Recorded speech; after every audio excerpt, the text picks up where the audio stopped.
Pro पे? जी sir. ठीक है, तो क्लास स्टार्ट करते हैं बेटा। ठीक है, रिकॉर्डिंग स्टार्ट कर दें बेशक आप लोग। सही, तो लास्ट टाइम बेटा अगर मैं जल्दी से पिछला लेक्चर भी रिवाइज करा दूं तो वो ज़्यादा मुनासिब रहेगा। ठीक है, ताकि क्योंकि आप लोग तो ये गलती नहीं करते ना, घर जाके रिवाइज नहीं करते, तो मैं ये गलती कर देता हूँ ताकि रिवाइज हो जाए आपको। ठीक है, तो लास्ट लेक्चर में बेटा हमने रैंडम वेरिएबल्स, हमने नया चैप्टर अपना स्टार्ट किया था, chapter 4, which is chapter 4 of your book, that is about the random variables. ठीक है, तो इसमें बेटा हमने क्या बोला था कि जो भी कोई रैंडम एक्सपेरिमेंट होता है या रैंडम प्रोसेस होता है, हम उसको कैपिटल वेरिएबल से डिनोट करते हैं। ठीक है, capital, for example let's capital. और फिर जब उस रैंडम एक्सपेरिमेंट की जो भी पॉसिबल वैल्यूज होती हैं बेटा, उसको हम स्मॉल एक्स से रिप्रेजेंट करते हैं। ठीक है, तो इस तरह करके हमने इसको लिखने का तरीका बता दिया था। दैट इज, ये आपको रेड में देख सकते हैं कि हम पहले कन्वेंशनल प्रोबेबिलिटी में पी ऑफ इवेंट लिखते थे ना, पी ऑफ हेड लिखते थे, मगर अब हम ऐसे नहीं लिखेंगे, बल्कि अब हम ऐसे लिखेंगे कि probability of that random variable capital x, ठीक है, जिसको आपने एक्स का नाम दे दिया है, इज इक्वल टू एक्स का मतलब क्या हुआ कि जो कि पॉसिबल वैल्यूज वो ले सकता है। ठीक है, तो ये हमने देख लिया था बेटा। फिर हमने ये देख लिया था कि रैंडम वेरिएबल की दो टाइप्स होती हैं। ठीक है, एक डिस्क्रीट होता है, एक कंटिन्यूस होता है, और डिपेंड करता है एक्सपेरिमेंट पे।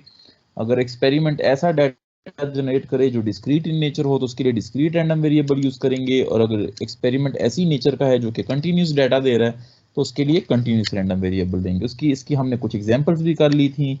ठीक है, ये बेटा हमने एक एग्जांपल कर ली थी जिसमें हमने प्रोडक्ट के डिफेक्टिव को रैंडम कह दिया था, फिर हमने उसकी एक स्मॉल एक्स की वैल्यूज निकाल दी थी। ठीक है, ये एक और हमने एग्जांपल कर ली थी बेटा जिसमें हमने टॉसिंग ऑफ कॉइन को is a random experiment treat कर लिया था, और उसमें हमने हेड को हमने कैलकुलेट अज्यूम कि ये रैंडम है। ठीक है, तो फिर हमने उसकी वैल्यूज निकाल ली थी for x is equal to 0, 1, 2 and 3। ये आप लोगों से डिस्कस हो गया था। एक ये लास्ट स्लाइड हमने यहीं पे मेरे ख्याल में एंड किया था, नहीं यहाँ पे एंड नहीं किया, इसके बाद हमने ऑब्वियसली की एग्जांपल भी की थी जिसमें मैंने फिर आपको प्रोबेबिलिटी मैथ फंक्शन सिखाया था। अच्छा, पीएमएफ हमने पढ़ लिया था। पीएमएफ क्या होता है बेटा? पीएमएफ होता है कि ये रैंडम वेरिएबल की डिस्ट्रीब्यूशन बन जाती है फॉर डिस्क्रीट नेचर। ठीक है, अगर रैंडम वेरिएबल डिस्क्रीट नेचर का है, यानी कि अगर रैंडम प्रोसेस से डिस्क्रीट डाटा जनरेट हो रहा है, तो उसकी जो प्रोबेबिलिटी की डिस्ट्रीब्यूशन बन जाएगी बेटा, उसको हम नाम देते हैं प्रोबेबिलिटी मास फंक्शन का, पीएमएफ का। इसको हमने रिप्रेजेंट किया था बेटा स्मॉल एफ ऑफ एक्स से। ठीक है, और इसके हमने कुछ एक्सियम्स पढ़ लिए थे, जैसे आपने कन्वेंशनल प्रोबेबिलिटी के एक्सियम्स पढ़े थे, इसी तरह आपने पीएमएफ के भी एक्सियम्स पढ़े। क्या क्या एक्सियम्स थे बेटा? नंबर 1 एक्सियम था कि the PMF must be greater than and equal to 0, मतलब कि probability must be greater than equal to 0। ये बेटा हमने बड़ी इंपॉर्टेंट रिलेशन हमने बयान कर दी थी कि जो प्रोबेबिलिटी का फैक्टर जब हम अप्लाई कर लेते हैं रैंडम वेरिएबल पे, ठीक है, तो वो बेटा एक्चुअली एफ ऑफ एक्स बन जाती है, विच is nothing but probability mass function, और ये बेटा उसकी पूरी डिस्ट्रीब्यूशन को बयान करता है। ठीक है जी। दूसरा एक्सियम्स हमने ये पढ़ा था कि the total sum of that PMF must be equal to 1, ये एक्सियम नंबर 2। और एक्सियम नंबर 3 वही डेफिनेशन है इसकी कि जब when you apply the probability on a random variable it become nothing but PMF. ठीक है जी, तो ये इसके एक्सियम्स पढ़ लिए थे बेटा। फिर हमने ये एक इसकी एग्जांपल कर ली थी जिसमें ये कुछ माइक्रो कंप्यूटर की परचेजिंग वगैरह थी, और हमने इसका स्मॉल एफ ऑफ एक्स खुद बना लिया था। ठीक है, फिर आप लोगों ने बाकायदा ये काम कर लिया था। ठीक है जी, तो यहाँ तक बेटा हमने कर लिया था। अब हम बेटा उससे ऑनवर्ड नया टॉपिक स्टार्ट करते हैं। ठीक है, जो कि मैं एक में थोड़ा बड़ा कर देता हूं ताकि आप लोगों को विजिबल हो जाए। दैट इज द बेटा प्रोबेबिलिटी डेंसिटी फंक्शन। ठीक है, जिसको हम पीडीएफ का नाम बोलते हैं। ठीक है, आप लोग को मेरी आवाज आ रही है ना? हेलो? जी सर, आ रही है। परफेक्ट यार, इसी तरह जागे रहा करो, मुझे टेंशन हो जाती है। तो पीडीएफ बेटा, पीडीएफ क्या चीज है बेटा? पीडीएफ वही कॉन्सेप्ट है जैसे कि पीएमएफ था, मगर यहाँ पे पीडीएफ प्रोबेबिलिटी डिस्ट्रीब्यूशन ही है, मगर यहाँ पे बेटा बस फर्क ये है कि यहाँ पे रैंडम वेरिएबल कंटिन्यूस नेचर का हो जाता है, ठीक है। तो यहाँ पे वही बात लिखी हुई है कि this PDF word is actually used for the distribution of a continuous random variable, ठीक है। जब आपके पास ऐसा एक्सपेरिमेंट हो जाए जिसका डाटा कंटिन्यूस इन नेचर हो, तो उसके लिए फिर आप रैंडम वेरिएबल कौन सा यूज करेंगे? कंटिन्यूस नेचर का यूज करेंगे, ठीक है बेटा। फिर जब आप उस रैंडम वेरिएबल जो कि कंटिन्यूस इन नेचर होगा उस पर प्रोबेबिलिटी अप्लाई करेंगे, ठीक है, तो उसकी जो बेटा कंप्लीट डिस्ट्रीब्यूशन बनेगी उसको बेटा हमने नाम दे दिया है प्रोबेबिलिटी डेंसिटी फंक्शन का, पीडीएफ का, ठीक है। कल को बेटा आपको ये बात बहुत से लोग पूछ सकते हैं। मुझे याद है कि बाकायदा मुझसे एक इंटरव्यू में पूछा गया था जब मैंने नई नई बैचलर्स की थी कि भाई पीएमएफ और पीडीएफ में फर्क क्या है, ठीक है बेटा। तो उस टाइम शायद मुझे भी समझ नहीं थी, मगर इसका बहुत ही सीधा सा आसान सा जवाब है बेटा कि पीएमएफ जो है वो डिस्ट्रीब्यूशन है एक डिस्क्रीट रैंडम वेरिएबल की, प्रोबेबिलिटी की डिस्ट्रीब्यूशन है डिस्क्रीट रैंडम वेरिएबल की, ठीक है। While on the other hand PDF भी वही चीज है, प्रोबेबिलिटी की डिस्ट्रीब्यूशन है मगर कंटिन्यूस रैंडम वेरिएबल के लिए, ठीक है बेटा। This is the basic difference between them, this is the, इसलिए इसकी टर्मिनोलॉजीज डिफरेंट है, ठीक है बेटा। तो यहाँ पे ये लिखा हुआ है पॉइंट में कि for a continuous random variable, ठीक है, x, the probability is captured by PDF, ठीक है। उसकी जो कैरेक्टरिस्टिक्स है उसको हम कैप्चर करते हैं पीडीएफ से। इसको भी बेटा हम रिप्रेजेंट करते हैं उसी तरीके से जैसे हम पीएमएफ को करते थे स्मॉल एफ ऑफ एक्स से, ठीक है, वही स्मॉल एफ ऑफ एक्स है, ठीक है। और इसके जो एक्सियम्स बनेंगे उसी तरह एक्सियम्स बनेंगे। पहला एक्सियम बेटा इसका वही है, आप देख सकते हैं कि f of x must be greater than and equal to 0, ठीक है जी। दूसरा एक्सियम इसका देखें क्या आ गया बेटा, समीशन की जगह क्या आ गया? आप लोग देख सकते हैं क्या आ गया समीशन की जगह, वहां पे समीशन था ना, देखें वहां पे समीशन था, इंटीग्रेशन आ गया है। हाँ समीशन था ना, देख क्यों, वजह क्या है? वही एक्सियम्स हैं मगर सिर्फ इंटीग्रेशन की जगह, सॉरी समीशन की जगह क्या आ गया है? इंटीग्रेशन आ गया है। ऑब्वियसली इंटीग्रेशन आना था क्योंकि यहाँ पे अब क्या चीज है? कंटिन्यूस वेरिएबल है, ठीक है। There is no difference between summation and integration, you know that कि integration is nothing but summation, ठीक है। मगर जब कंटिन्यूस डाटा हो जाए तो समीशन रिप्लेस हो जाती है इंटीग्रेशन से, ठीक है। तो यहाँ पे भी बेटा हमने वही किया है कि चूंकि अब हमारे पास एक कंटिन्यूस डिस्ट्रीब्यूशन बन गई है, उस डिस्ट्रीब्यूशन को हमने नाम दे दिया प्रोबेबिलिटी डेंसिटी फंक्शन का, ठीक है। तो उस पर अब हम इंटीग्रेशन अप्लाई करेंगे।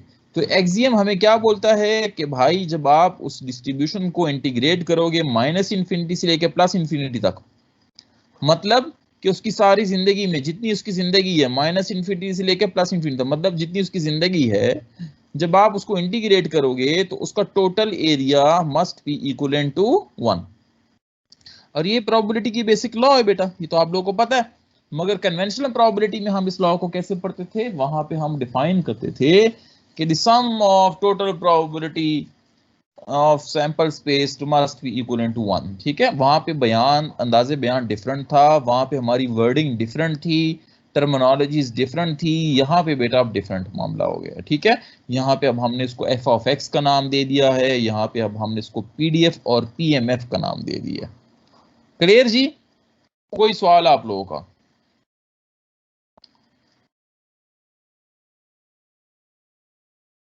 है बेटा? No sir. जी सर। क्लियर है? तो अब यहाँ पे बेटा आप देखें कि जब यहाँ पे एफ ऑफ एक्स हम प्लॉट करेंगे ना, तो यहाँ पे एफ ऑफ एक्स जब प्लॉट होगा बेटा तो वो कंटिन्यूस नेचर का होगा। इसलिए ये देखिए यहाँ पे जो कर्व बनी हुई है ये कंटिन्यूस नेचर की है, ठीक है। रीजन ये है, यहाँ देखिए नीचे एक और एफ ऑफ एक्स बना हुआ है, उसकी शेप थोड़ी डिफरेंट है, वो भी अब आप देखें कि बेटा उसकी वो जो शेप बनी हुई है वो कंटिन्यूस सिग्नल बना हुआ है, ठीक है। और कंटिन्यूस ही बननी चाहिए क्योंकि ये जो डिस्ट्रीब्यूशन है ये बेटा एक कंटिन्यूस रैंडम वेरिएबल के लिए, ठीक हो गया जी। अब जब आप कन्वेंशनल प्रोबेबिलिटी में निकालते थे तो बेटा वाई एक्सिस पे क्या होता था, कोई बता सकता है? वाई एक्सिस पे क्या होता था, कोई बता सकते हैं? और एक्स एक्सिस पे क्या होता था?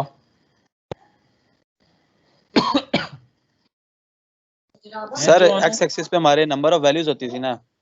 हाँ, एक्स एक्सिस पे बेटा होते थे इवेंट्स, याद है? हेड और लिखते वाई थे, पे उसके टेल लिखते थे, रिजल्ट आएगा ना। और वाई एक्सिस पे क्या होता था? वाई एक्सिस पे होता था बेटा प्रोबेबिलिटी, उसकी प्रोबेबिलिटी की वैल्यू, ऐसे ही है ना कि 0.5 है, क्या है, याद है आप लोगों को? जी सर। या मुझे पुराना लेक्चर अब खोलना पड़ेगा? तो नहीं बेटा सर, ये याद भी है। वही चीज है, ये भी वही चीज है। अब यहाँ पे क्या आ गया, एक्स एक्सिस पे स्मॉल एक्स आ जाएगा, और वाई एक्सिस पे क्या आ जाएगा बेटा, एफ ऑफ एक्स आ जाएगा, यानी कि उसकी प्रोबेबिलिटी की values. F of x is nothing, मैं तो बार बार कह रहा हूँ कि एफ ऑफ एक्स कुछ भी नहीं है, बल्कि क्या है, प्रोबेबिलिटी की वैल्यू है उसकी। ठीक है जी, ये कॉन्सेप्ट तो क्लियर है ना?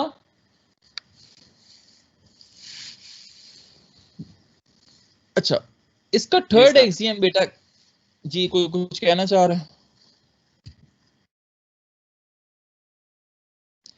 जी जी पूछे ना।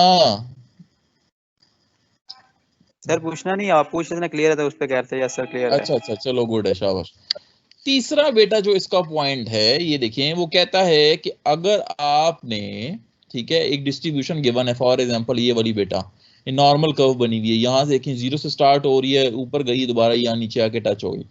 वो कहता है कि अगर कोई आपसे फरमाइश करे कि नहीं भाई मुझे इस पूरे कर्व की डिस्ट्रीब्यूशन नहीं चाहिए, ये बहुत मेरा एरिया ऑफ इंटरेस्ट ए से लेके बी तक है, ठीक है, तो वो आपसे कहे कि भाई मुझे सिर्फ इस रीजन की, ए से लेके बी तक की प्रोबेबिलिटी निकाल दो, मतलब ए से लेके बी तक की डिस्ट्रीब्यूशन निकाल दो, बाकी मुझे नहीं चाहिए। तो थर्ड पॉइंट ये कहता है बेटा कि आप उसको क्या कर दो, आप उसको सिंपल इंटीग्रेट कर दो, कहां से लेके कहां तक, ए से लेके बी तक। समझ आ गई? ए से लेके बी तक किस चीज को इंटीग्रेट कर दो, इस एफ ऑफ एक्स के फंक्शन को। समझ आ गई बेटा? एफ ऑफ एक्स का फंक्शन क्या चीज है, ये मैंने आपको बताया हुआ है कि ये भाई, ये वो फंक्शन है, ये वो मैथमेटिकल फार्मूला है जो कि हमने खुद से उस रैंडम एक्सपेरिमेंट को बना के देना है, जो कि इवन आपने लास्ट लेक्चर में खुद से बनाया था। याद हो, याद है आप लोगों को ये बात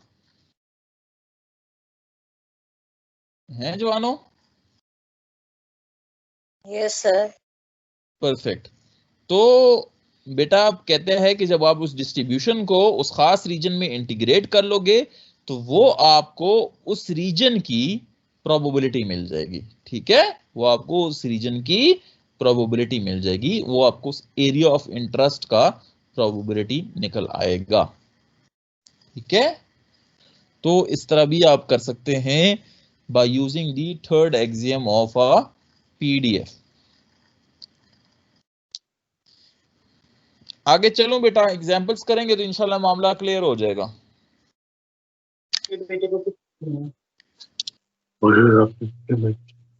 चलें, एक और कॉन्सेप्ट आता है बेटा सीडीएफ का।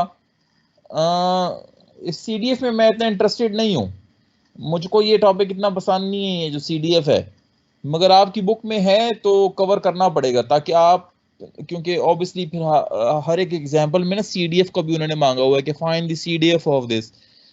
फिर मैंने सोचा ये करा देता हूँ आप लोगों को, ये ना हो फिर आप लोग कंफ्यूज हो जाएं कि ये एग्जांपल्स में सीडीएफ क्या है, फिर आप लोगों को प्रॉब्लम्स होनी थी, ठीक है। तो सीडीएफ को कोई इतना खास फायदा नहीं है, but obviously it is in the part of your book, it is the part of your course, so we have to cover it. CDF बेटा क्या कहता है, सीडीएफ का पॉइंट ये है बेटा, अच्छा सीडीएफ को बेटा हम रिप्रेजेंट करते हैं to differentiate it from this PDF and PMF, हम इसको बेटा रिप्रेजेंट करते हैं कैपिटल एफ ऑफ एक्स से, ठीक है। एक तो रिप्रेजेंटेशन हो गई, इसको हमेशा रिप्रेजेंट किया जाता है कैपिटल एफ ऑफ एक्स से, ताकि उस अगले से थोड़ा सा मुख्तलिफ हो जाए। बेटा सीडीएफ क्या कहता है, सीडीएफ वही कॉन्सेप्ट है, इसको अगर मैं बहुत आसान करके समझाऊं कि पीएमएफ और पीडीएफ जो था वो कंप्लीट डिस्ट्रीब्यूशन को बयान करता था, माइनस इन्फिनिटी से लेके प्लस इन्फिनिटी तक। ऐसा ही है ना बेटा? अगर आपको मैं दिखाऊं, ठीक है, तो वो बेटा पूरी रीजन को डिफाइन करता था, ये देखें माइनस इन्फिनिटी से लेके पूरे प्लस इन्फिनिटी तक पूरा रीजन को डिफाइन करता था। जहां से जिंदगी शुरू होगी, जहां से जिंदगी खत्म होगी, ठीक है। सीडीएफ का कॉन्सेप्ट ये है कि माइनस इन्फिनिटी से लेके, ठीक है, उसी डिस्ट्रीब्यूशन की पीडीएफ हो जाए या पीएमएफ हो जाए, ठीक है, वो कहता है कि भाई आप क्या करो कि माइनस इन्फिनिटी से लेके एक खास पॉइंट एक्स तक, ठीक है, अगर आपको उसकी प्रोबेबिलिटी चाहिए तो उसके लिए फिर सीडीएफ का कॉन्सेप्ट यूज होगा। ये वही बात हो गई कि अगर आपने पूरे रीजन की प्रोबेबिलिटी नहीं मालूम करनी, बल्कि आपने खास एक एरिया की, उस पूरे उसकी पूरी जिंदगी में से एक छोटे पार्ट की प्रोबेबिलिटी निकालनी है, तो उसके लिए बेटा फिर आप कॉन्सेप्ट यूज करोगे सीडीएफ का। कैसे यूज करोगे बेटा? बहुत आसान है कि आप माइनस इन्फिनिटी से लेके, ठीक है, एक्स तक, एक्स क्या है? आपकी मर्जी, यानी कि जहां तक आप उसकी प्रोबेबिलिटी निकालना चाहते हो वहां तक आप जा सकते हो। समझ आ गई? फॉर एग्जाम्पल उसकी जिंदगी है -1 से लेके 5 तक, ठीक है बेटा, मगर मैं कहता हूं नहीं मुझे 5 तक नहीं चाहिए, मुझे 3 तक चाहिए, तो फिर बेटा आप उसको -1 से लेके 3 तक इंटीग्रेट करोगे, उसमें स्मॉल एक्स की वैल्यू 3 हो जाएगी, ठीक है। तो ये वही कॉन्सेप्ट है, अगर आपको कंप्लीट रीजन की प्रोबेबिलिटी नहीं चाहिए, खास सिलेक्टेड रीजन की प्रोबेबिलिटी चाहिए, तो उसके लिए बेटा कॉन्सेप्ट यूज किया जाता है सीडीएफ का। इसको फाइंड करने का तरीका क्या होता है? सबसे पहले चेंज ऑफ वेरिएबल होता है बेटा। तो जो आपके पास small of F of X given होते हैं, ये आप खुद निकालते हो, आप उसको बेटा थोड़ी देर के लिए लिख लेते हो एफ ऑफ टी। पहला स्टेप चेंज ऑफ वेरिएबल। क्या चेंज, मैं बेटा ये यहां पे लिख भी देता हूं ताकि आप लोगों को ना कोई परेशानी ना हो। तो पहला स्टेप सीडीएफ निकालने के लिए चेंज ऑफ वेरिएबल होता है बेटा, ठीक है। चेंज ऑफ वेरिएबल क्या है कि एफ ऑफ एक्स जो है उसको रिप्लेस कर देते हो एफ ऑफ टी से। तो जो एफ ऑफ एक्स का फंक्शन होता है बेटा, आप उसको एफ ऑफ टी में लिख देते हो, मतलब जहां जहां पे एक्स होगा उसको टी टी से रिप्लेस कर दोगे, तो आपके पास एक नया फंक्शन बन जाएगा एफ ऑफ टी का, ठीक है। फिर आप यहाँ पे एफ ऑफ टी पुट कर दोगे सिंपल, और उसको सिंपल इंटीग्रेट कर दोगे माइनस इन्फिनिटी से लेके एक्स तक। समझ आ गई? तो आपके पास एक नया फंक्शन बन जाएगा बेटा जो कि एक्स की फॉर्म में होगा। वजह कि एक्स की फॉर्म में क्यों होगा? टी खत्म हो जाएगा, क्योंकि टी की विद रिस्पेक्ट टू टी आप इंटीग्रेट कर लोगे, फिर जब आप उसमें लिमिट्स पुट करोगे तो टी की जगह आप एक्स पुट कर दोगे। समझ आ गई? तो आपके पास एक नया फंक्शन बन जाएगा जो कि कैपिटल एफ ऑफ एक्स होगा, जिसको बेटा हमने नाम दे दिया सीडीएफ का। क्लियर? इसकी एग्जांपल करते हैं, मजीद क्लियर हो जाएगा। Any issue? No sir. Any issue till no now? No sir. No sir. चलें, तो ये एक एग्जांपल करते हैं बेटा, इससे इंशाल्लाह आप लोग के दिमाग में जो भी एम्बिग्विटीज है ना वो सारी की सारी दूर हो जाएंगी। एग्जांपल को स्टार्ट करने से पहले ये आपको बता दूं बेटा कि पीएमएफ के केस में जब हमारे पास डिस्क्रीट रैंडम वेरिएबल्स के प्रॉब्लम्स थे, तो उसमें ना आपको एफ ऑफ एक्स खुद बनाना होगा। जैसे लास्ट क्लास में हमने एफ ऑफ एक्स खुद बनाया था, हमने उसका फॉर्मूला खुद बनाया था कंटिन्यूस रैंडम वेरिएबल में, ठीक है बेटा। ये देखिए सवाल में ना कंटिन्यूस रैंडम वेरिएबल का वर्ड यूज हुआ है। Suppose that the error in the reaction temperature in centigrade for a controlled laboratory experiment is a continuous random variable x having the probability density function PDF, ठीक है। f of x बेटा इसमें already आपको given होगा, आपको निकालने की जरूरत नहीं होगी। आ गई मेरी बात समझ? पीएमएफ के केस में यानी कि प्रोबेबिलिटी मैथ फंक्शन के केस में, अगर डिस्क्रीट रैंडम वेरिएबल के केस में ज्यादातर एफ ऑफ एक्स गिवन नहीं होंगे, वहां पे एफ ऑफ एक्स आपको खुद से बनाना होगा as you people did in the last.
Sir की आवाज आ रही तुमको? सर के नेट में इशू आया है, थोड़ी देर तक आ जाते हैं, सब्र करें आप। ओके।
Sarsa Shave, Hamza.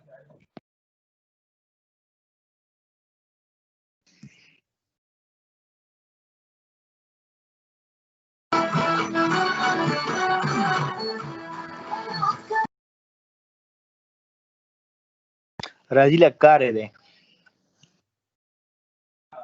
अलग है जुमेरा जगाने में लगा हुआ।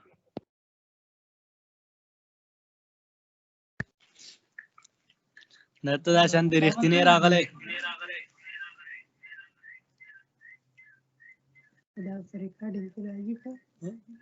हाँ वो कर।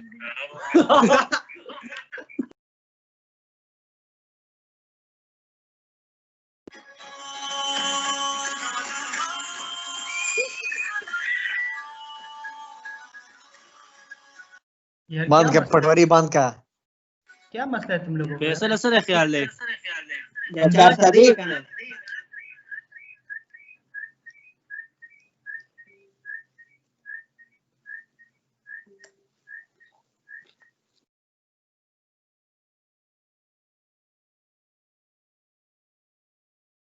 Swatan mention ke Jawad asa shwe Swabi वाला क्या वाला वाह जी। साता माने थी या सानू माने थे इसके हाँ मुझे 400 हम नु याद करे जिता आवाज चल तो भाई लेक्चर रिकॉर्ड हो रहा है।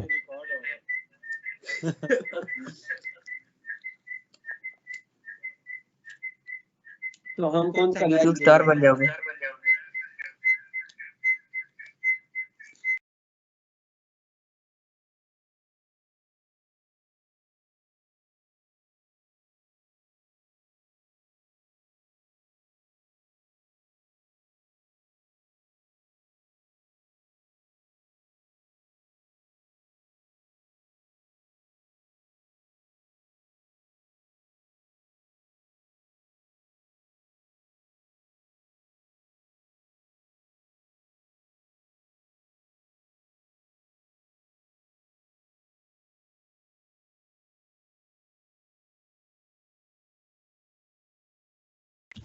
यार हसन सारू को अटेंड ही कर ले यार, कोई बार बार रिमूव कर रहा है।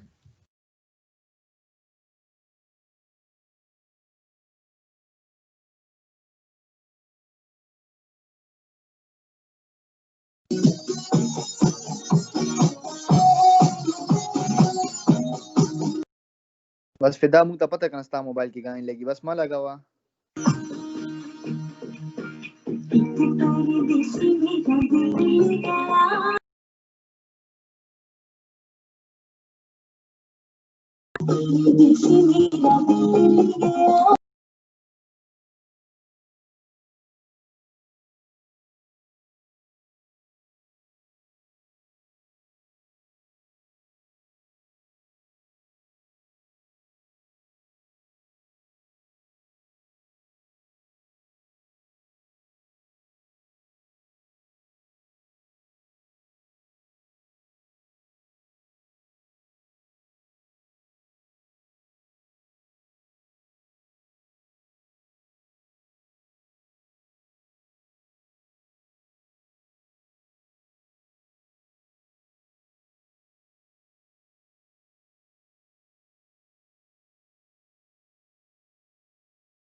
सारे सुनो, सर ने दूसरा लिंक शेयर किया है, सारे वो वहां पे आ जाए।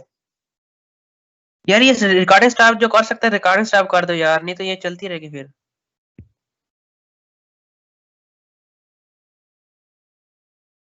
Excuse me sir.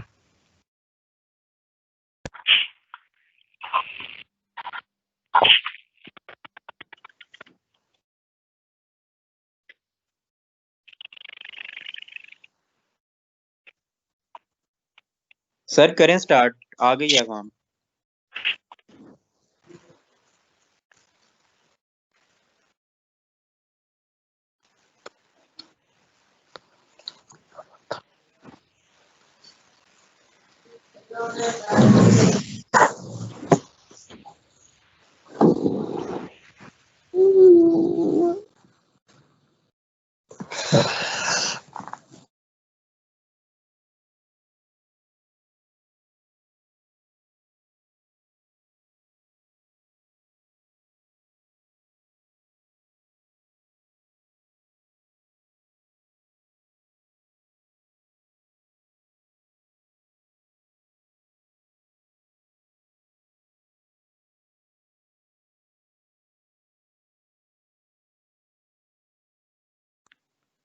फिर आवाज नहीं आ रही।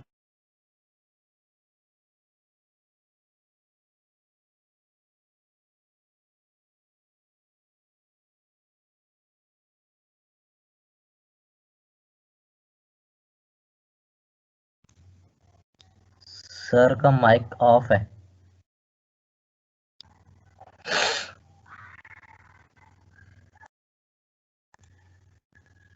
एहसानुल्लाह, आवाज आ रही है मेरी? आपकी आ रही, सर की नहीं आ रही। ये हो गया।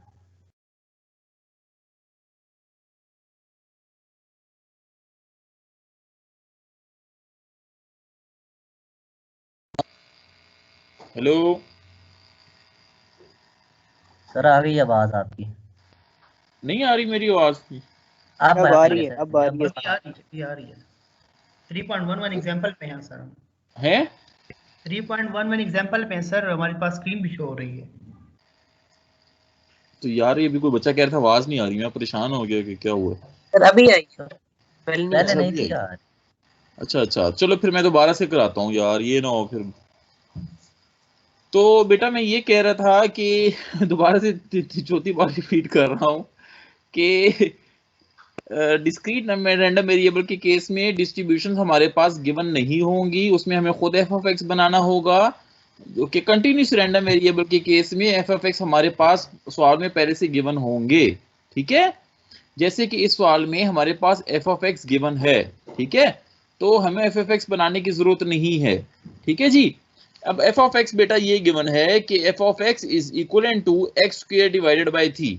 ये एक्स स्क्वायर डिवाइडेड बाई 3 क्या शो कर रहा है बेटा? ये उस लेबोरेटरी में, ठीक है, जो टेम्परेचर की वेरिएशंस हो रही हैं रैंडमली, ये उनकी डिस्ट्रीब्यूशन को रिप्रेजेंट कर रहा है, ठीक है।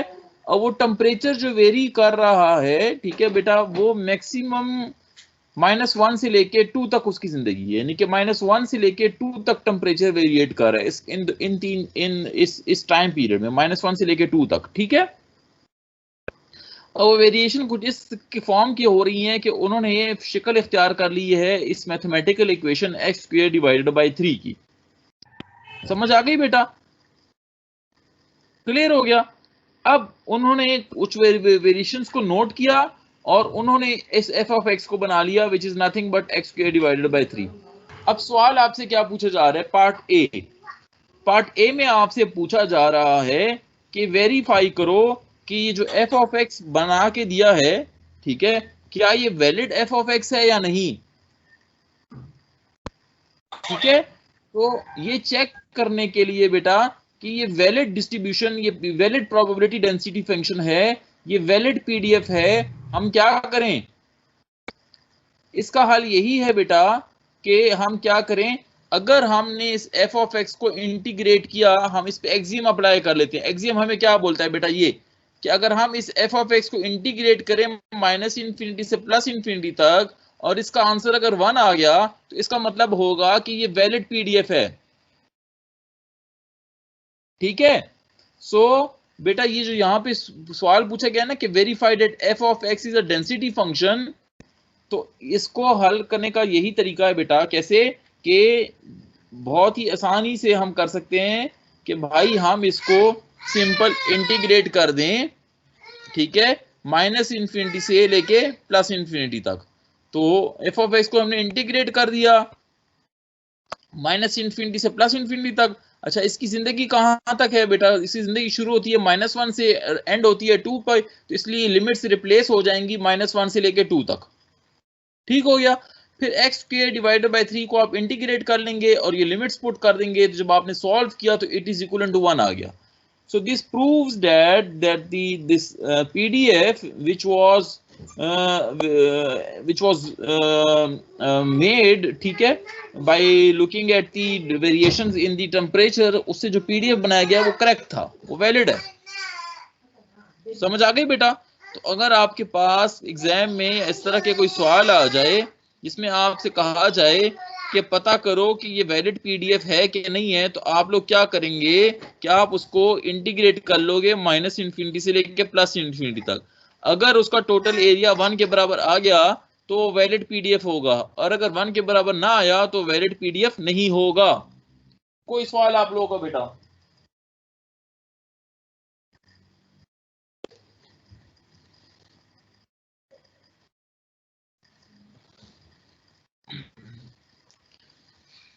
क्लियर है जी? Yes sir. जी सर, क्लियर सर। जी सर, बहुत आसान है ना? बस you just need to integrate it from -∞ to +∞. -∞ to +∞ doesn't mean कि आपने -∞ या +∞ की लिमिट्स लगानी है। आपने बेटा उसकी वो लिमिट्स लगानी है जो कि उसकी जिंदगी गिवन हो। देखिए जैसे यहाँ पे -1 से लेके 2 तक उसकी जिंदगी गिवन थी, ठीक है। ऑब्वियसली जो उसकी लाइफ है उसकी लिमिट्स लगेंगी ना, बाकी हर जगह तो 0 हो जाएगा। लिख दिया इन्होंने 0 एल्सवेयर, तो जब 0 एल्सवेयर तो बाकी जगह इंटीग्रेट करने का फायदा नहीं है ना। किसी चीज में 0 ऐड करते जाओ तो क्या फर्क पड़ेगा? फर्क पड़ता है जमशेद? नहीं सर, 0 ऐड करने से क्या, लेकिन सर फर्क पड़ता भी है अगर वो है 0 को ऐड करने से फर्क पड़ता है जमशेद? नहीं सर, मैं कह रहा हूँ ऐड करने से फर्क नहीं पड़ता, लेकिन वो जस्ट किसी 1 के पीछे 0 लगाते जाए फिर वो रकम ज्यादा हो जाती है। हाँ नहीं ठीक है। किसी का कोई क्वेश्चन बेटा? नो सर, सर आइए जाए, ठीक है। अच्छा पार्ट बी देखो, पार्ट बी और आसान है। पार्ट बी कहता है, वही बात होगी ना जो मैंने आपको बोला कि बाज़ोकात कहा जाएगा कि भाई हम पूरे एरिया में इंटरेस्टेड नहीं है, माइनस उसकी पूरी जिंदगी कितनी है, -1 से लेके 2 तक है। वो कहता है मैं पूरी जिंदगी में इंटरेस्टेड नहीं हूं, मुझे सिर्फ 0 से लेके 1 तक की प्रोबेबिलिटी निकाल दो, ठीक है। तो इस केस में फिर क्या करोगे कि बेटा आप सिंपल इसी फंक्शन को, इसी f ऑफ x को इंटीग्रेट कर लोगे वही उसी जिंदगी में जो जिंदगी आपसे पूछी जा रही है। तो यहाँ पे आपसे पूछा जा रहा है 0 से लेके 1 तक, तो आपने बेटा इसी फंक्शन को इंटीग्रेट कर देना है 0 से लेके 1 तक। तो ठीक है, तो ये बेटा उसकी प्रोबेबिलिटी आ गई है 1/9। तो देखिए 0 से लेके 1 तक अब जो प्रोबेबिलिटी उसकी आ गई है वो 1/9 आ गई है। समझ आ गई बेटा?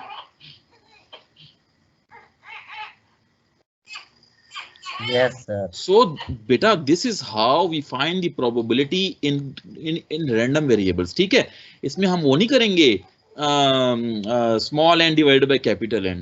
ठीक है, अब देखो इसमें हम प्रोबेबिलिटीज कैसे निकाल रहे हैं बेटा, by using the f of x।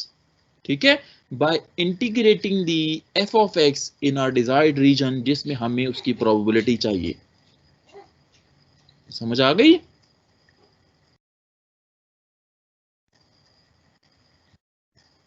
जवानों समझ आ गई? जी सर आ गई है समझ। अब अगर मैं आपसे सवाल पूछूं, अगर मैं अब आप लोगों से एक सवाल पूछूं कि अगर मैं थोड़ी देर के लिए कहूं कि एज्यूम करो कि जो f of x बना हुआ है, थोड़ी देर के लिए एज्यूम करो कि ये f of x जो बना हुआ है ये डिस्क्रीट रैंडम वेरिएबल के बना हुआ है, तो फिर इसको कैसे वेरीफाई करोगे कि ये वैलिड PMF, फिर ये PMF होगा, फिर ये PDF नहीं होगा बल्कि क्या होगा, PMF होगा। फिर आप लोग कैसे वेरीफाई करोगे कि ये वैलिड PMF है कि नहीं है?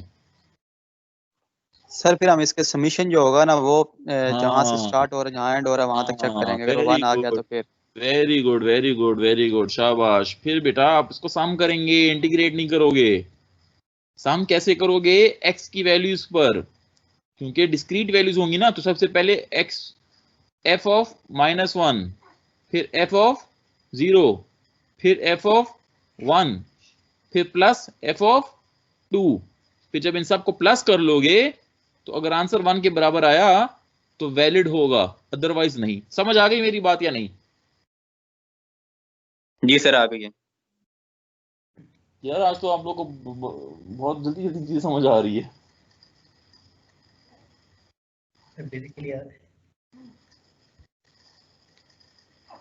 अच्छे बच्चे बन गए हो आप लोग हैं।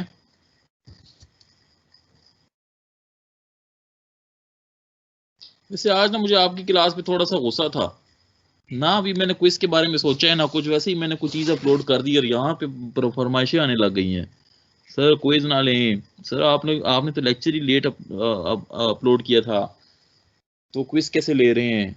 ये की ऐसी बातें क्यों करते हो आप लोग यार? बड़े हो जाओ खुदा के अंदर, पांचवें सेमेस्टर में आके इन चीजों से आपको बिल्कुल नहीं डरना चाहिए।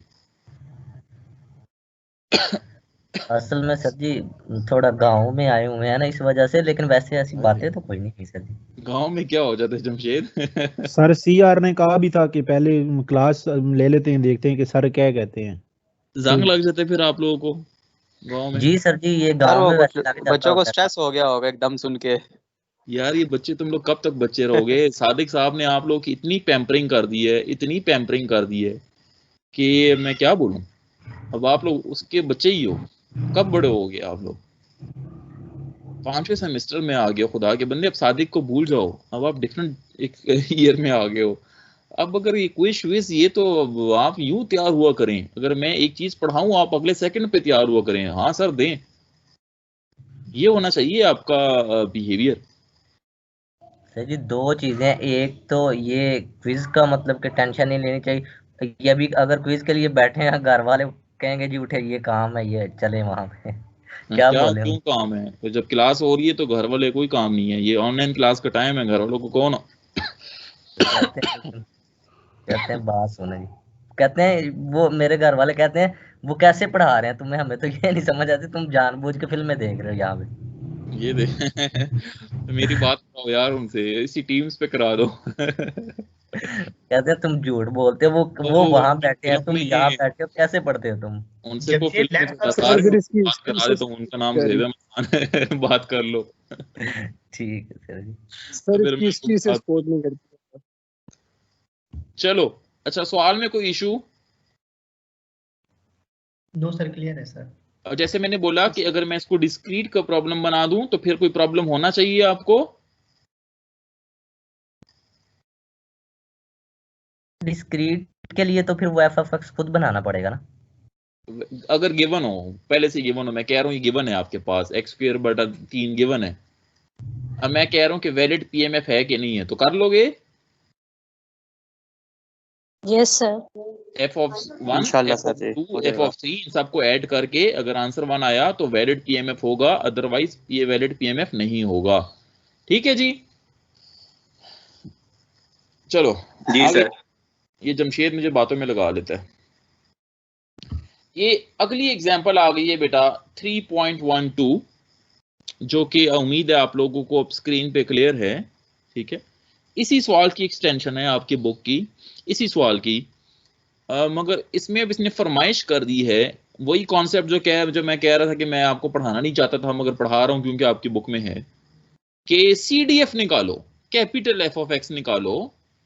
ठीक है बेटा, और CDF का कह रहा है कि इसी फंक्शन का CDF निकालो, ये जो गिवन है F of x, x square बटा 3, कहता है कि इसका CDF निकालो। तो पहला स्टेप आप लोगों ने क्या करना है, जो मैंने आपको पहले स्टेप बता दिए था CDF के लिए,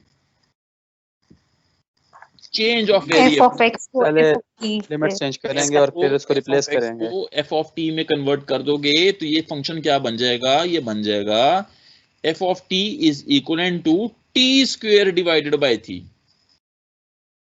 ठीक है ना, तो देखें वही काम किया है बेटा, वही काम किया जो मैंने आपको बताया था, चेंज ऑफ वेरिएबल हुआ है। देखें एक्स स्क्वायर बटा 3 से को रिप्लेस कर दिया गया है टी स्क्वायर डिवाइडेड बाय 3 से। समझ आ गई? अब F of x, capital F of x के फार्मूले में लिमिट्स थी बेटा माइनस इन्फिनिटी से लेके एक्स तक। ठीक है, तो माइनस इन्फिनिटी किससे रिप्लेस हो जाएगा बेटा, इसी फंक्शन के लोअर लिमिट से। तो इसका फंक्शन का लोअर लिमिट कौन सा है भाई, -1, तो -1 से रिप्लेस कर दिया। कहां तक जाओगे, x would remain x, x तक जाऊंगा। तो फिर आप इस टी स्क्वायर बटा 3 को इंटीग्रेट कर लोगे with respect to d t, तो ये किस में कन्वर्ट हो जाएगा, क्यूब में। फिर जब आप इसमें x की लिमिट पुट कर दोगे तो अगेन बेटा ये फंक्शन बन जाएगा किस चीज का, x का फंक्शन बन जाएगा। इसलिए फिर आप इसको नाम दे देते हो कैपिटल एफ ऑफ एक्स का, which is nothing but equivalent to x cube plus 1 divided by 9। ये बेटा आप लोगों ने इसी सवाल का CDF निकाल दी है, यानी कि कैपिटल एफ ऑफ एक्स निकाल दी है। Excuse me sir. जी जी सर, ये जो हमने इसको रिप्लेस करके काम किया, ये अगर हम डायरेक्ट करते तब भी सेम ही आंसर आता, फिर ये रिप्लेस करने से फायदा क्या हो रहा है? तब भी सेम आंसर आता बेटा, थोड़ी सी कंफ्यूजन आपको ना हो जाती कि यहाँ पे भी एक्स क्यूब बटा 9 बनना होता, फिर आप उसमें एक्स की पुट करते, थोड़ी सी चीजें अब नॉर्मल हो जानी थी ना जवान जी सर। ये चीज और जी जी व्हाट वी मीन टू से कि हमने इसको दोबारा एफ ऑफ एक्स का फंक्शन बनाना होता है ना, तो वो दो एक्स जब कंबाइन हो जाएंगे तो इट डजंट मेक सेंस ना बेटा कि यहाँ पे आप एक्स की तरफ से इंटीग्रेशन कर रहे हो, ठीक है, और एक्स की लिमिट थी तो वो फिर अजीब सा लगता। तो इसलिए हमने थोड़ा सा डिफरेंशिएट करने के लिए उसको टी का नाम दे दिया थोड़ी देर के लिए, ताकि अगर हम बाद में इसमें एक्स पुट करें तो हमें कोई प्रॉब्लम ना हो। ठीक हो गया सर जी। जी नेक्स्ट कोई सवाल, दूसरा कोई सवाल नहीं है? अब फिर इसके बाद आप लोगों ने क्या करना है बेटा, इसके बाद आप लोगों ने प्लॉटिंग करनी है भाई। ठीक है जी, प्लॉटिंग कैसे हुई है जरा ये देख लीजिएगा, बहुत important. Capital F of x की जो कि आप लोगों ने निकाल लिया है, इसकी वैल्यू क्या होगी for the area which is less than -1। मतलब -1 से इधर से इस तरफ आते जाओ, -2 -3, इसका क्या वैल्यू होगी कैपिटल एफ ऑफ एक्स की, आप लोग खुद बताएं। 0 होगी, क्योंकि बेटा उसकी जिंदगी -1 से लेके 2 तक है। तो -1 के इधर जितना भी जाओगे हमेशा उसकी वैल्यू क्या होगी, 0। तो for the region less than -1 it is always equal to 0। And for the region -1 से 2 जो आपने निकाल दिए बेटा x³ + 1 डिवाइडेड बाय 9, क्योंकि ये आपने उसकी लोअर लिमिट से लेके x तक, ठीक है, वो आपने निकाल दिया x³ + 1 डिवाइडेड बाय 9। अब आगे आ जाओ, ग्रेटर देन 2 के लिए क्या होगा? 1 क्यों हो गया भाई? कौन बताएगा? ये ऐसा कोई बच्चा है जो कि बता पाए कि ये 1 कैसे हो गया? उसको मैं अभी खड़े के खड़े बोनस मार्क्स दूंगा 5, और वो जहां कहेगा उसके मार्क्स जो लास्ट वन है x greater and equal to, नाम लेके बताना ताकि मैं मार्क्स फिर उसके लगा दूं। जमशेद अली सर। जमशेद जी, जमशेद सर ये जो माइनस शुरू वाला -1 था ना, इसमें हाँ। देखे कि उसने पहले कह दिया है कि जो x है वो छोटा होगा, 0 हो जाएगा, मतलब कि जब वो -1 से पीछे जाएगा तो वो मतलब कि 0 रहेगा। अब ये 0 लाइन पे ही रहेगा पीछे, इसका कोई ग्राफ नहीं बनेगा। और जो लास्ट वन है x ग्रेटर देन, यही वही बताने लगा हूँ, x greater than and equal to 2। जब ये देखे अब ये 2 पे चला गया, अगर इसको नीचे को ड्रा करें ना, 2 के बाद ये 1 नहीं रहेगा, और ये ऊपर f(x) के बिल्कुल नीचे 1 है, तो ये 1 रहेगा। वो कह रहा है कि x इज ग्रेटर देन 2 के लिए हमेशा के लिए, सारी जिंदगी के लिए, चाहे प्लस इंफिनिटी तक चले जाओ, ये 1 रहेगा। क्यों सर मैं बताऊं? नाम लेके बताना। नुमान बशीर। नुमान बशीर जी। नुमान सर जी अभी हमने पढ़ा था कि जितने भी हम इसका सम करेंगे, मतलब इंटीग्रेट करेंगे, उसका आंसर 1 आना चाहिए। हाँ, तो और प्रोबेबिलिटी हमेशा 0 से लेके 1 तक होती है, तो हम जब बैकवर्ड जाएंगे तो वो 0 रहेगा, और जब आगे जाएंगे तो वो हमेशा 1 ही रहेगा। वेरी गुड चीते, शाबाश। सर जी हो गए ना 5 नंबर। अभी पढ़ा कि उसकी ये मैं भी जिंदगी कहने वाला था सर, -1 से लेके 2 तक हमेशा 1 रहेगी। फिर उसमें आगे जो भी ऐड करते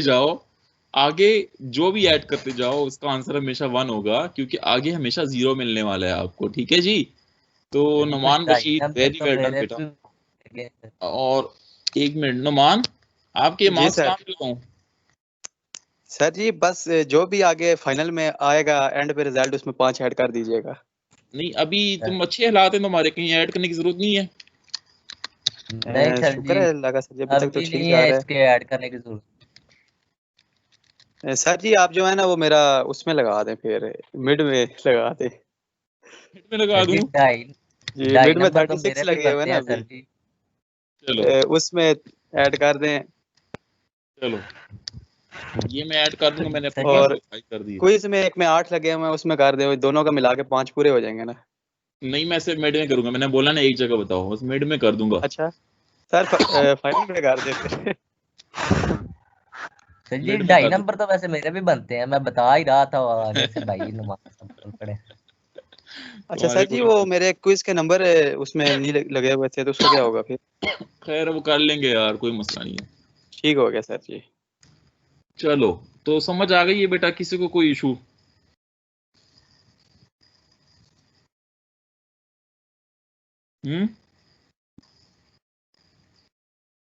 आ गई समझ सर जी। दैट्स ग्रेट जी। अच्छा बेटा, अब हमारा जो अगला कॉन्सेप्ट है दैट इज अबाउट दी, यार आप लोगों पे हैवी तो नहीं हो रहा ना? आगे जरा जाऊं ना?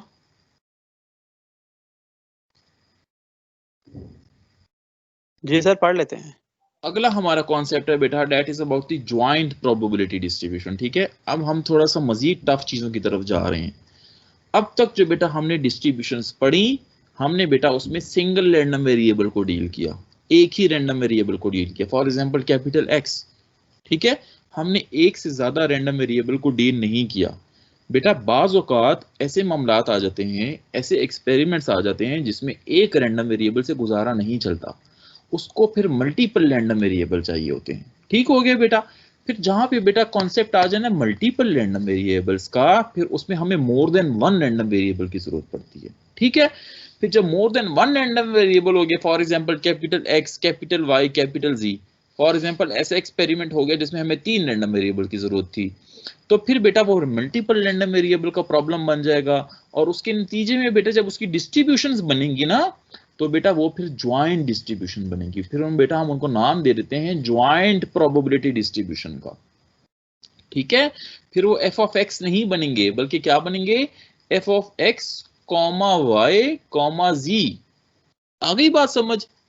तो फिर जब आपके पास बेटा उसके ग्राफ बनेंगे ना एफ ऑफ एक्स के, वो सिंगल रैंडम वेरिएबल नहीं है, तीन तीन रैंडम वेरिएबल्स हो गए हैं, तो उसके लिए बेटा फिर हमारे पास कॉन्सेप्ट आ जाता है ज्वाइंट प्रोबेबिलिटी डिस्ट्रीब्यूशन का। ठीक है, तो ये आपके टॉपिक का नाम भी है, joint probability distribution of multiple random variables. ठीक है, मल्टीपल रैंडम वेरिएबल की जरूरत क्यों पड़ती है, जैसे मैंने आपको बताया कि बाज़ औक़ात ऐसे मामलात आ जाते हैं जिसमें हमारा एक रैंडम वेरिएबल से गुजारा नहीं पड़ता।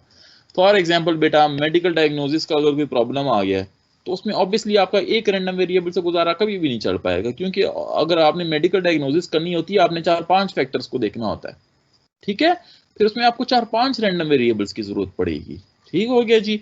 दूसरी एग्जांपल्स को देख लेते हैं, वर्कलोड ऑफ सेवरल राउटर्स जो अब आपकी यूनिवर्सिटी में कोई एक राउटर थोड़ी लगा होता है बेटा, नीचे बी ब्लॉक में 2-3 लगे होंगे, बी ब्लॉक के ऊपर 2-3 लगे होंगे, फिर सी ब्लॉक में लगे होंगे, फिर ए ब्लॉक में लगे होंगे, तो हर जगह बेटा राउटर्स लगे होते हैं।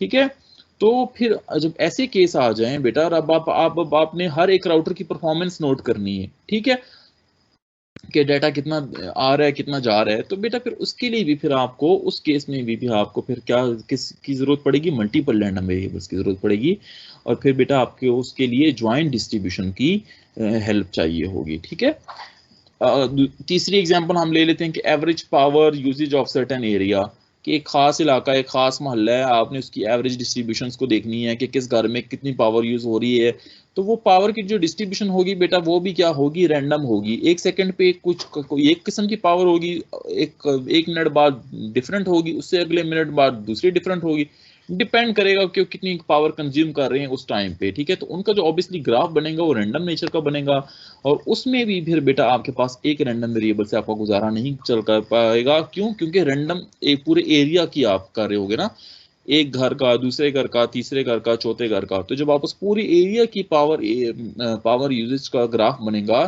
तो बेटा फिर उस केस में भी आपको मल्टीपल रैंडम वेरिएबल की जरूरत पड़ेगी। इसकी चौथी एग्जांपल अगर हम देखें, अगर एक खास एक बहुत बड़ा सर्किट है, इलेक्ट्रिक सर्किट है बेटा, ठीक है, अब वहाँ पे आपने वोल्टेज का एनालिसिस करना है, तो हर एक एंड पॉइंट पे उसकी जो वोल्टेज होगी obviously that would vary with the point to point, that would be random in nature. उसके लिए अगेन आपको रैंडम वेरिएबल्स की जरूरत पड़ेगी, और कितने रैंडम वेरिएबल्स की जरूरत पड़ेगी बेटा, ऑब्वियसली मल्टीपल रैंडम वेरिएबल्स की जरूरत पड़ेगी, क्योंकि आप उधर वोल्टेज को मेजर कर रहे होगे डिफरेंट पॉइंट्स पे। ठीक है, तो for different points obviously you would need the different multiple random variables. तो कॉन्सेप्ट क्लियर हो गया बेटा कि आगे क्या पढ़ने जा रहे हो? Yes sir. चलो ये आ गया बेटा, जैसे मैंने आपको बात कही ना कि अब हम जब मल्टीपल रैंडम वेरिएबल हो जाए, फॉर एग्जांपल बेटा इस केस में जो ज्वाइंट डिस्ट्रीब्यूशन हम ले रहे हैं दो रैंडम वेरिएबल के लिए, capital X and capital Y के लिए, तो बेटा यहाँ पे अब हम एफ ऑफ एक्स नहीं लिखेंगे बल्कि क्या लिखेंगे, f of x comma y. ठीक है, आपकी बुक में बेटा जो ये ज्वाइंट डिस्ट्रीब्यूशन ये गया हुआ है ये ज्यादातर दो रैंडम वेरिएबल के लिए गया है। ठीक है, ये 3 डायमेंशनल प्रॉब्लम के लिए नहीं गया, तो इसलिए हम अभी थोड़ा सा सिंपलर फॉर्म से स्टार्ट करते हैं जिसमें हमारे पास दो रैंडम वेरिएबल के लिए। तो बेटा यहाँ पे जब हम इसकी ज्वाइंट डिस्ट्रीब्यूशन को डिफाइन करेंगे ना, तो ये देखिए यहाँ पे फिर कॉमा लगा देंगे। ठीक है, एफ एक्स कॉमा वाई, तो वही बात हो गई, ग्रेटर देन इक्वल टू 0 होना चाहिए, जो कि हमारा पॉइंट है, इसका पहला एक्सियम हो गया। अच्छा बेटा ये प्रोबेबिलिटी मास फंक्शन है, ठीक है, फॉर डिस्क्रीट रैंडम वेरिएबल के लिए ज्वाइंट डिस्ट्रीब्यूशन है। ठीक है, तो इसलिए यहाँ पे बेटा हम समेशन का यूज करेंगे। अब यहाँ पे हम एक समेशन नहीं बल्कि दो समेशन यूज करेंगे। दो समेशन क्यों यूज करेंगे? एक समेशन हम यूज करेंगे विद रिस्पेक्ट टू एक्स के लिए, दूसरा समेशन हम यूज करेंगे बेटा विद रिस्पेक्ट टू वाई के लिए। तो जब हम इसको दोनों डायरेक्शन पे सम कर देंगे तो इसका हमेशा आंसर 1 के बराबर आना चाहिए। ठीक हो गया बेटा। तीसरी एक्सियम भी बेटा वही है जिसमें हम पहले बोलते थे कि probability of x is equal to f of x। यहाँ पे अब हमारे पास दो हो गए हैं, तो इसलिए हमने यहाँ पे y को कॉन्सेप्ट भी इंट्रोड्यूस करा दिया। एनी प्रॉब्लम बेटा?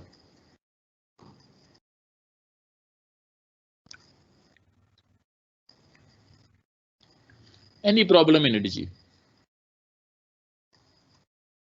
नहीं सर, समझ आ गई है सर। इसका मतलब कि पीडीएम में 2 इंटीग्रेशन लगानी पड़ेंगी। एग्जैक्टली तो बेटा ये पीडीएम आ गया, पीडीएम नहीं यार, तुम्हें पीडीएम का वो सारा दौरा चढ़ा हुआ है, मेरा वो भी गलत करा दिया। सॉरी सर, पीडीएफ है। तुम लोग को वो सियासत का शौक चढ़ा हुआ है। पीडीएम, तो पीडीएफ में कंटिन्यूस रैंडम वेरिएबल के केस में ऑब्वियसली बेटा उन दो समीशंस को हम रिप्लेस कर देंगे डबल इंटीग्रेशन से, ठीक है, वही चीज है, बस सिर्फ यही फर्क आ जाएगा कि हम वहां समीशन को रिप्लेस कर देंगे डबल इंटीग्रेशन से। ओके जी, एनी प्रॉब्लम?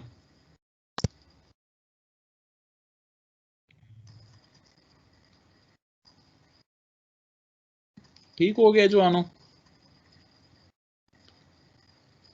ठीक है जी सर। Yes sir. ये एक सवाल गिवन है, नीचे सोल्यूशन भी गिवन है। ये बेटा एक पीएमएफ का सवाल है जिसमें डिस्क्रीट रैंडम वेरिएबल का सवाल है, मगर इसमें अब रैंडम वेरिएबल एक से ज्यादा हो गए हैं। वो कह रहा है कि capital X is the number of blue pens and y is representing the number of red pens। सवाल क्या है? सवाल ये है कि 2 ball point pens are selected randomly from the box, ठीक है, that contains 3 blue balls, balls नहीं है यार, sorry, pens, that contain 3 blue pens, 2 red pens and 3 green pens, ठीक है। कहता है कि if x is the number of blue pens and y is the number of red pens selected, find the joint probability distribution function, मतलब find the PMF।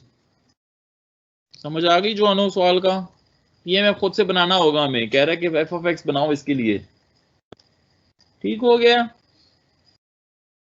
Sir? इसमें एक चीज बता दें, ये मतलब फिर ये ग्रीन पेन क्यों उसने बताए हैं?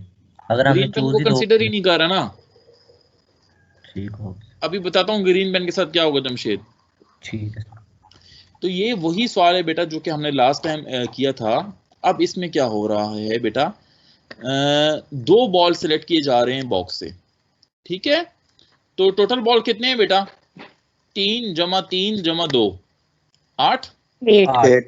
तो 8 में से 2 उठा रहे हो तो ये 8/2, नीचे कैपिटल एन, समझ आ गया? Yes sir. यस। ऊपर आ जाओ न्यूमरेटर में। अब ये बनाना थोड़ा मुश्किल होता है, मगर उसी फॉर्मूले पे बनेगा जिस तरह आपने लास्ट क्लास में किया था। अब मैंने आपको बोला था कि ये तकरीबन सब इसी तरह के बनेंगे, ये सेम मेथड यूज होगा, सेम फॉर्मूला यूज होगा। अच्छा, ब्लू बॉल्स कितने थे बेटा? 3, ऐसे ही है ना? 3 में से कितने उठा रहे हो? X। पता नहीं, x। तो हमने बेटा यहाँ पे इसको लिख दिया x। इसमें एक और चीज आ जाती है बेटा कि इस सवाल को f of x बनाने से पहले भी हमें एक और करना चाहिए जो कि आपके बुक वाले करते ही नहीं है। स्मॉल x की वैल्यूज डिफाइन कर देते हैं। स्मॉल x की पॉसिबल वैल्यूज क्या क्या होंगी बताओ? दो पेन्स वो उठा रहा है तो रेड कोई भी नहीं आ सकता, तो उसमें स्मॉल x की वैल्यू क्या होगी? शायद दोनों ब्लू आ जाए, सॉरी x किसको रिप्रेजेंट करे? ब्लू को। हाँ, तो स्मॉल x की वैल्यूज बताओ, पॉसिबल वैल्यूज।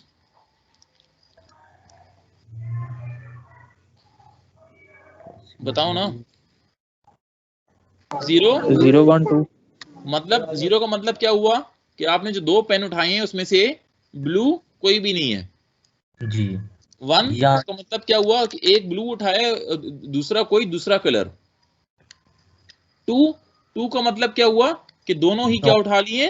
ब्लू। 3 हो सकता है? नहीं सर जी, नहीं हो सकता। ब्लू 3। आ जाओ वाई पे। सर ब्लू 3 पेन नहीं, 2 पेन उठा रहे हो ना मेरे भाई? 2 पेन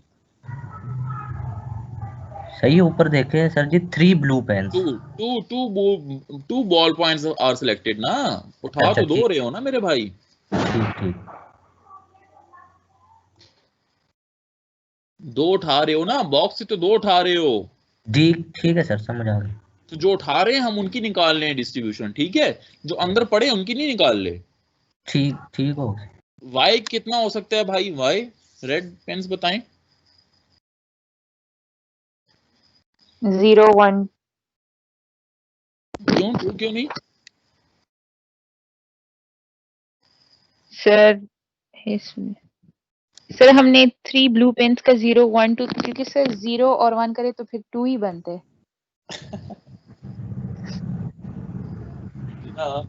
जीरो का मतलब क्या होता है? के ठीक, कोई भी नहीं है, कोई भी रेड चाहिए पेन। वो आएगा, कोई भी रेड वो नहीं आएगा, वन का मतलब क्या होता है? के एक उसमें एक रेड पेन आ गया। एक टू का मतलब क्या हुआ? के दोनों ही दोनों ही दोनों ही पेन red थे। रेड है हमारे पास। तो टू में क्या कबाहती? टू क्यों नहीं बोला आप लोगों ने?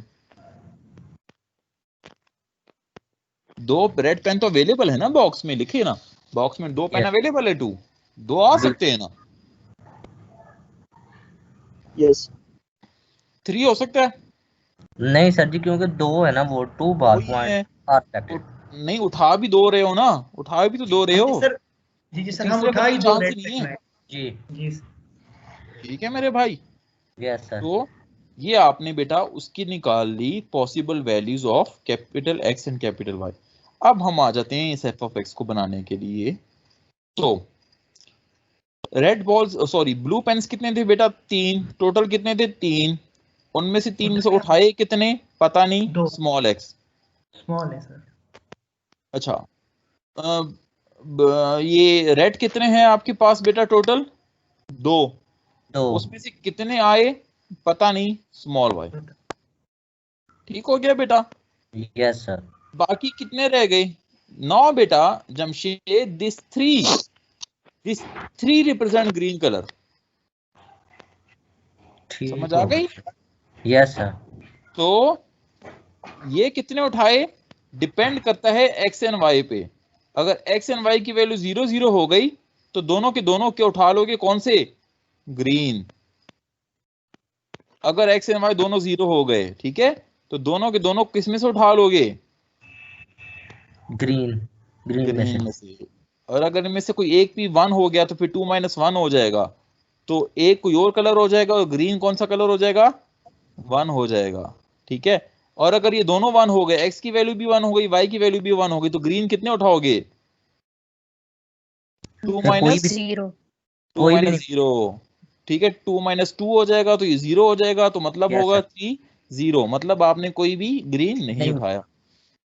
So this is how you make the PMF बेटा। क्लियर हो गया? Yes. That's yes great, sir. That's great, that's great. इसका मतलब है आपने मल्टीपल वेरिएबल्स के लिए भी ये काम कर लिया। वेरी गुड, शाबाश। तो ये ज्वाइंट डिस्ट्रीब्यूशन का हो गया बेटा, ये उसी तरह का है मगर ये ज्वाइंट डिस्ट्रीब्यूशन के लिए है। ठीक है, इसकी एक एग्जांपल है, तो ये कर लोगे खुद। ये बेटा एक एग्जांपल है, और ये एग्जांपल है बेटा कंटिन्यूस रैंडम वेरिएबल के लिए। ठीक है, और कंटिन्यूस रैंडम वेरिएबल के केस में मैंने आपको बोला था कि f of x y given होगा, तो इसमें हमारे पास एफ ऑफ एक्स वाई पहले से गिवन है। ठीक है, ये कोई रैंडम प्रोसेस हो रहा है और उसमें दो random variable capital X and capital Y चाहिए, और उसका ये फंक्शन बन गया। ठीक है बेटा, और उसमें x की जिंदगी 0 से लेके 1 तक है, y की जिंदगी भी 0 से लेके 1 तक है। पहला सवाल उसका ये है कि ये बताओ कि क्या ये वैलिड डेंसिटी फंक्शन है कि नहीं है, तो बताएं हम क्या करें? इंटीग्रेट कर दें सर जी इसको। इंटीग्रेट कर दें बेटा। तो ये देखें पहला सवाल कि हमने इसको इंटीग्रेट कर दिया, उसकी जिंदगी में 2 दफा इंटीग्रेशन करेंगे बेटा। एक दफा विद रिस्पेक्ट टू x करेंगे, एक दफा विद रिस्पेक्ट टू y करेंगे। तो जब 2 दफा इंटीग्रेशन हमने की तो बेटा इसका आंसर 1 आ गया है, विच शोज कि this is a valid PDF. Valid. समझ आ गई? डबल इंटीग्रेशन आती है ना? जी सर। Yes sir. माशाल्लाह। तो पार्ट बी इसके फरमाइशी प्रोग्राम है कि भाई पूरी जिंदगी के लिए नहीं चाहिए उसकी प्रोबेबिलिटी, बल्कि उसकी प्रोबेबिलिटी चाहिए 0 से लेके 1/2 तक, एंड सिमिलरली फॉर y 1/4 से लेके 1/2 तक। ठीक है, तो आप बेटा सिंपल उसको उसी रेंजेस में इंटीग्रेट कर लोगे तो ये प्रोबेबिलिटी आ जाएगी इस खास एरिया में, विच is nothing but 13/160। Any issues बेटा? सिंपल इंटीग्रेशन है, क्या सिखाऊं इसमें आपको? ठीक है जी, यस सर। Perfect perfect. किसी का कोई सवाल?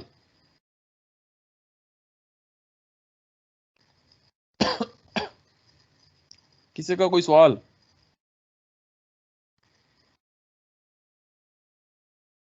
किसी का कोई सवाल? तीसरी बार रिपीट कर रहा हूँ।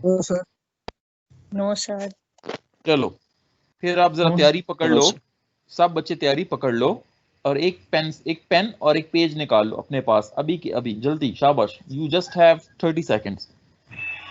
एक पेज निकाल लो, एक पेन निकाल लो और उसके ऊपर लिखो क्विज नंबर 3, अपना सैप आईडी और अपना सेक्शन।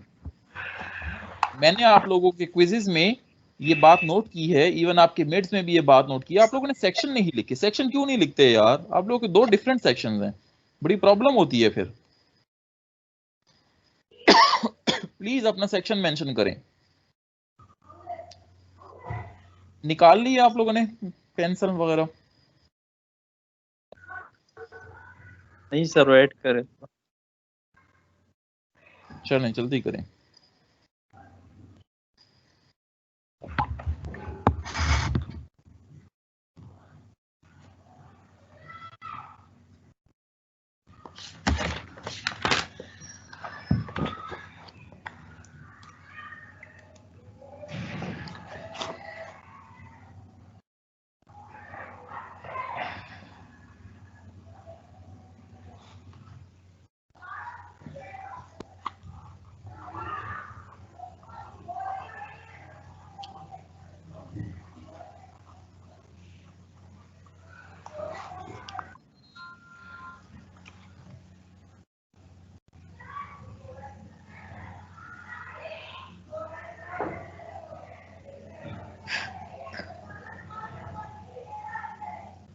हो गया? यस सर, रेडी हैं। शाबाश। चलें जी, ये क्विज स्टार्ट करें बेटा। क्विज आपका आ गया, प्लीज कोई किसी को नकल ना कराए। मॉलिम पे? You just have 5 minutes. Sir मॉलिम पे हुआ? बेटा मॉलिम पे नहीं है, यहाँ पे अपलोड है, ये आपको नजर आ रहा है, कोई मॉलिम पे नहीं है। आपके पास 5 मिनट है।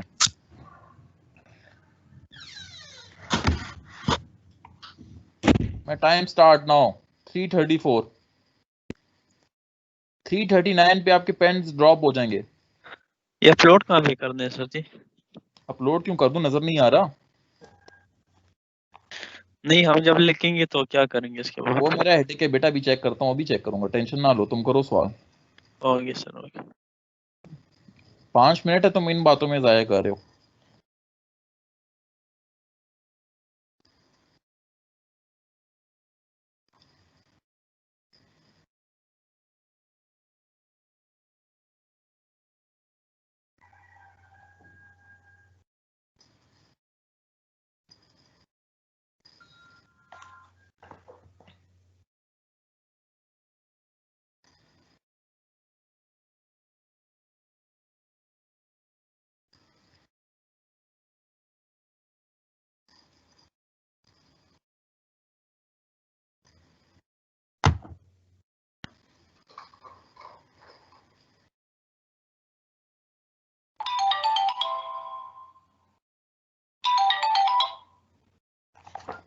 हेलो,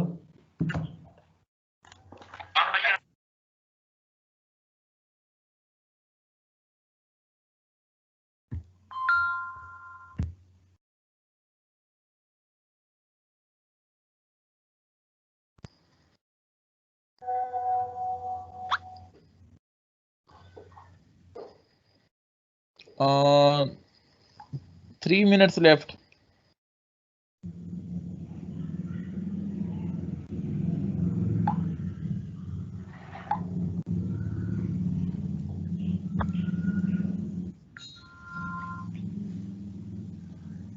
तीन मिनट जी।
सिर्फ 11 लोग ऑनलाइन है, सर बाकी लोग किधर गए?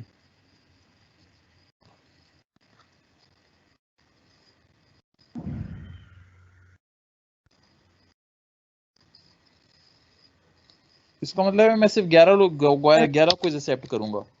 एक मिनट, ताकि मैं अपने पास रिकॉर्ड रखूं कि कौन कौन ऑनलाइन हो। इससे ज्यादा क्विज नहीं आनी चाहिए मेरे पास, ठीक है? 11 क्विज बस।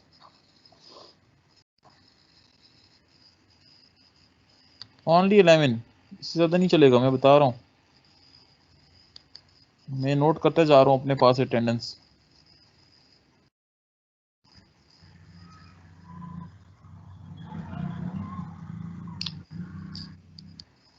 एहसान,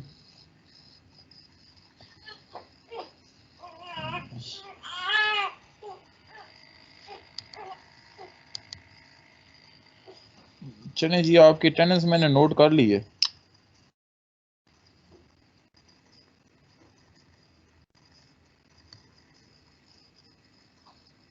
सर ये ऊपर प्रेजेंटर या नीचे हो गया सर जी, अटेंडेंस? हो गया सर जी, हो हाँ गया। हाँ, यार नीचे भी हैं, ठीक है, परफेक्ट। हो गया सर। हाँ हाँ ठीक है, ये अटेंडेंस भी सर नीचे क्विज आ हो रहे गया हैं है। यार। ये क्विज सर टोटल जिनका क्विज 48 हो गया बचे है, आप लोग के पास सिर्फ 1 मिनट है, जल्दी से जल्दी वीएलई पे अपलोड कर दो। वहां मैंने अपलोडिंग की जगह बनाई हुई है, अपनी अपनी तस्वीर सर वहां बस जी अपलोड आप कर दो। सर जी वो तो लैपटॉप मैंने ऑन ही नहीं किया, मोबाइल पे की है। अगर आपको मैं व्हाट्सएप कर दूं फौरन, फिर वहाँ पे अपलोडिंग में टाइम लग जाएगा थोड़ा। खैर है यार, 1 मिनट में अपलोड कर दो, कोई इशू नहीं है। मैं सर जी उसमें उसमें नहीं हो सकेगा ना सर जी, अभी मैंने लैपटॉप सर ऑफ इसको किया, पीडीएफ में भी ऑन कन्वर्ट करना पड़ेगा ना? पीडीएफ में ना करो ना, पिक्चर अपलोड करो मेरे भाई, वहां मैंने पिक्चर की ऑप्शन दी हुई है, पिक्चर अपलोड करो। सर जी उस पे मेरा लेट हो जाएगा, मैं आपको अभी तस्वीर भेज देता हूँ ना, ताकि आपको रहे कि मैंने कर लिया। फिर उस पे पिक्चर बेटा 5 मिनट में पिक्चर। शायद लग। नोमान आई ट्रस्ट यू, कर दो, मुझे पता लग गया आपने कर दिया, अपलोड करो जल्दी से, अपलोड करें। शाबाश मौलिम पे। You just have 2 minutes to upload the quiz.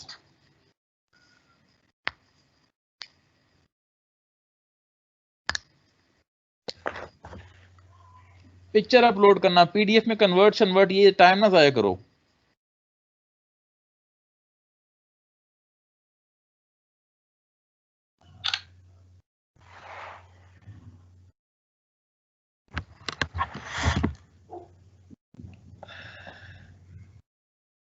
Mobile से तस्वीर लो और बस अपलोड, सीधा साधा काम। सर जी वो क्वेश्चन जरा इसका दिखा दें। मौलिम इशू है, क्या मौलिम सर जी ब्लॉक हो। सर वो क्वेश्चन जरा दिखा दे, क्वेश्चन जो क्या कह रहे? वो जो क्वेश्चन है सर जी, क्वेश्चन वो दिखा दे सर। क्वेश्चन का टाइम खत्म हो गया भाई, अपलोड करो। हो गया सर। सर जी अपलोडिंग का टाइम थोड़ा दे दे, क्योंकि अभी लैपटॉप ऑन करना है, क्योंकि हमने मोबाइल पे किया है ना। तो मोबाइल से अपलोड इसलिए करो ना, क्या हो गया? सर जी को हो गया अपलोड भी। सर जी इसमें लॉगिन नहीं है ना, मसला ये। वेरी गुड, अमीर हमजा ने कर ली है, शाबाश। और सर हो गया सर जी 1 मिनट दे दे सर, आप टाइम लग रहा है सर। सर जी क्वेश्चन हो गया, सॉल्व हो गया, लेकिन अभी ये टाइम हैंड रेस करो, शाबाश जिन्होंने अपलोड कर दिया। सर जी मेरा मौलिम इशू है, ये पूछ रहा हूँ। मेरे भाई जितना टाइम तुमने यहाँ बातों में लगा दिया, इतने टाइम पे अपलोड भी हो चुका होता। सर जी ब्लॉग है मौलिम, व्हाट्सएप पे भेजूं? ईमेल करो, मुझे ईमेल करो, ठीक है सर। ईमेल करो ओके सर। जल्दी जल्दी जल्दी, शाबाश। 3:45 के बाद अगर कोई क्विज अपलोड हुआ है, वो मैं एक्सेप्ट नहीं करूंगा, बस बात खत्म। सर हो गया। चलें जी, तब तक के लिए अल्लाह हाफिज। अपने क्विज अपलोड कर दीजिएगा, मिलते हैं फिर इंशाल्लाह। जज़ाकल्लाह। ओके सर जी, अल्लाह हाफिज। रिकॉर्डिंग ऑफ कर दो।